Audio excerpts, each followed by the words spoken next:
Hello dear students, അപ്പോൾ നമ്മൾ അടുത്ത വീഡിയോ ആയിട്ട് വന്നേക്കാണ്. ഏതാണ്? കേരളത്തിലെ ആരോഗ്യക്ഷേമ പ്രവർത്തനങ്ങൾ. അത് നമ്മുടെ GK സെക്ഷനിൽ വരുന്നതാണ്. അപ്പോൾ ഇമ്പോർട്ടൻറ്റ് ഭാഗമാണ്.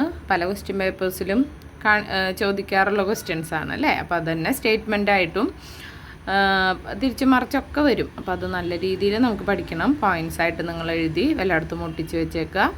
ഇടയ്ക്കിടയ്ക്ക് കണ്ണു പോകുന്നിടത്ത്. അപ്പോൾ നമുക്കത് നോക്കിയിട്ട് ബൈ ഹാർട്ട് ആവണം. ഓക്കെ, അപ്പോൾ നമുക്ക് സ്റ്റാർട്ട് ചെയ്യാം. കുറേ എണ്ണം ഉണ്ടാകുമ്പോൾ അങ്ങോട്ടും ഇങ്ങോട്ടൊക്കെ പേര് നമുക്ക് തെറ്റിപ്പോകാനുള്ള സാധ്യതയുണ്ട്. അതുകൊണ്ടാണ് പറഞ്ഞത് തുടക്കം തന്നെ കുറച്ചായിട്ട് നല്ല രീതിയിൽ പഠിച്ചു പോകാം. ഫസ്റ്റ് ക്വസ്റ്റ്യൻ: ദാരിദ്ര്യരേഖയ്ക്ക് താഴെയുള്ള പ്രമേഹ രോഗികളായ വയോജനങ്ങൾക്ക് സൗജന്യമായിട്ട് ഗ്ലൂക്കോമീറ്റർ നൽകുന്നതടക്കമുള്ള കാര്യങ്ങൾക്കായിട്ട് ആവിഷ്കരിച്ച പദ്ധതി ഏതാണെന്നാണ് ചോദ്യം. ഏതാണ്? വയോമധുരം. അപ്പോൾ ആർക്കാണ് ദാരിദ്ര്യരേഖയ്ക്ക് താഴെയുള്ളൊരു ദാരിദ്ര്യരേഖയ്ക്ക് താഴെയുള്ള എല്ലാവർക്കും കിട്ടുമോ? ഇല്ല. പ്രമേഹ രോഗികളായ വയോജനങ്ങൾക്ക്, വയസ്സായവർക്ക് മാത്രം കിട്ടുക. എന്താണ് ട്രീറ്റ്മെൻറ്റ് കിട്ടുന്നത്? അവർക്ക് സൗജന്യമായിട്ട് അവരുടെ ബ്ലഡ് ഷുഗർ ചെക്ക് ചെയ്യാനുള്ള ഗ്ലൂക്കോമീറ്റർ അത് അടക്കം നൽകുന്നതിനുള്ള പദ്ധതിയാണ് ഇത് വയോമധുരം.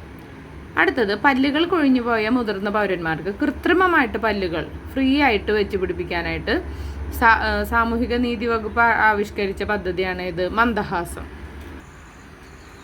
അടുത്തത്: ഓട്ടിസം ബാധിതരുടെ സമഗ്രമായ പുരോഗതിക്ക് വേണ്ടിയിട്ട് കേരള സാമൂഹിക സാക്ഷരതാ മിഷൻ ആരംഭിച്ച പദ്ധതിയാണ് സ്പെക്ട്രം. അപ്പം എന്താണ്? ഓട്ടിസം ബാധിതരുടെ സമഗ്ര പുരോഗതിക്ക് വേണ്ടിയിട്ട് കേരള സാമൂഹിക സുരക്ഷാ മിഷൻ ആരംഭിച്ച പദ്ധതിയുടെ പേരാണ് സ്പെക്ട്രം. ആരുടെ പുരോഗതിക്ക് വേണ്ടിയിട്ടാണ്? ഓട്ടിസം ബാധിച്ചവരുടെ. ആരാണ് ഈ പദ്ധതി കൊണ്ടുവന്നത്? കേരള സാമൂഹിക സുരക്ഷാ മിഷനാണ്. അപ്പോൾ ഇങ്ങനെയാണ് ക്വസ്റ്റ്യൻസ് വരിക.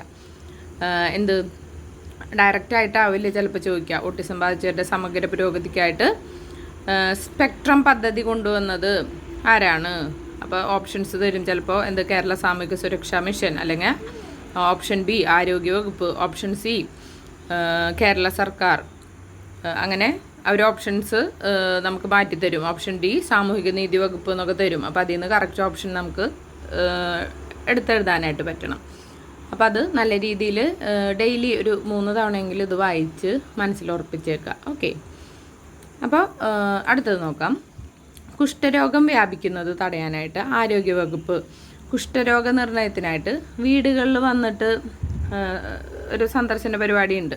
അതിൻ്റെ പേരാണ് അശ്വമേധം. എന്ത് തടയാനാണ്? കുഷ്ഠരോഗം വ്യാപിക്കുന്നത് തടയാൻ. ആരാണ് കൊണ്ടുവന്നത്? ആരോഗ്യവകുപ്പ്. അതെങ്ങനെയാണ്? ഗൃഹസന്ദർശന പരിപാടിയാണ്. അതിൻ്റെ പേരാണ് അശ്വമേധം. അടുത്തത്: മുതിർന്ന പൗരന്മാർക്ക് ആരോഗ്യ സംരക്ഷണം ലക്ഷ്യമാക്കിയിട്ട് സംസ്ഥാന സാമൂഹിക നീതി വകുപ്പ് ആരംഭിച്ച പദ്ധതിയാണ് വയോ അമൃതം. വയോ അത് ഓർക്കുക. എന്താ? വയോജനങ്ങൾ എന്ന് വെച്ചാൽ പ്രായമായവർ അല്ലേ. അപ്പോൾ മുതിർന്ന പൗരന്മാർക്ക് വേണ്ടിയിട്ട് അവരുടെ ആരോഗ്യ സംരക്ഷണം ലക്ഷ്യമാക്കിയിട്ട് ആര് കൊണ്ടുവന്നതാണ്? സാമൂഹിക നീതി വകുപ്പ് ആരംഭിച്ചതാണ് വയോ അമൃതം. അടുത്തത്: കേരള സർക്കാരിൻ്റെ സമ്പൂർണ്ണ അവയവദാന പദ്ധതി. അവയവങ്ങൾ ദാനം ചെയ്യുന്ന പദ്ധതി കേരള സർക്കാരിൻ്റെ ഏതാണ്? മൃത സഞ്ജീവനി. നെക്സ്റ്റ്: 15 വയസ്സിൽ താഴെ പ്രായമുള്ള പ്രമേഹം ബാധിച്ച കുട്ടികൾക്ക് സൗജന്യമായിട്ട് ചികിത്സ കൊടുക്കാൻ കേരള ആരോഗ്യവകുപ്പ് നടപ്പിലാക്കിയ പദ്ധതിയാണ് മിഠായി. എത്ര വയസ്സിന് താഴെയുള്ളതാണ്? 15 വയസ്സിന്. അപ്പം നമ്മൾ ഫസ്റ്റ് പഠിച്ചത് ഓർമ്മയുണ്ടോ? പ്രമേഹ രോഗികളായ ദാരിദ്ര്യരേഖയ്ക്ക് താഴെയുള്ള പ്രമേഹ രോഗികളായ വയോജനങ്ങൾക്ക് വേണ്ടിയിട്ട് കൊണ്ടുവന്നത് ഏതായിരുന്നു എന്ന് ഓർമ്മയുണ്ടോ? വയോമധുരമാണല്ലേ. ഇത് മിഠായി കുട്ടികളാണ്. അപ്പം അങ്ങനെ ഓർക്കാം. 15 വയസ്സിൽ താഴെയുള്ള പ്രമേഹ ബാധിതരായ കുട്ടികൾക്ക് വേണ്ടിയിട്ട് അവർക്ക് സൗജന്യമായിട്ടുള്ള ചികിത്സ കൊടുക്കാൻ കേരള ആരോഗ്യവകുപ്പ് കൊണ്ടുവന്ന പദ്ധതിയാണ് മിഠായി.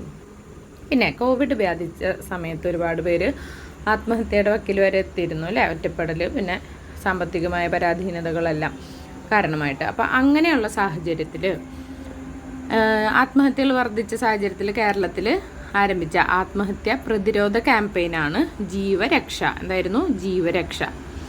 ഇനി വൃക്ക തകരാറ് മൂലം ഒരു പ്രാവശ്യമെങ്കിലും ഡയാലിസിസിന് വിധേയരാകുന്ന BPL വിഭാഗത്തിൽ, BPL ബിലോ പോവർട്ടി ലൈനിലുള്ള രോഗികൾക്ക് ധനസഹായം അനുവദിക്കുന്ന കേരള സാമൂഹിക സുരക്ഷാ മിഷൻ വഴി നടപ്പിലാക്കിയ പദ്ധതിയാണ് സമാശ്വാസം. ആർക്കാണ്? വൃക്ക തകരാറ് മൂലം ഒരു തവണയെങ്കിലും ഡയാലിസിസിന് വിധേയരായ രോഗികൾക്ക്. എങ്ങനെയുള്ളത്? എല്ലാവർക്കും കിട്ടുമോ? ഇല്ല. BPL അല്ലേ. BPL വിഭാഗത്തിൽ പെടുന്നവർക്ക് ധനസഹായം കൊടുക്കുന്നതാണ് സമാശ്വാസം, സാമൂഹിക സുരക്ഷാ മിഷൻ വഴി.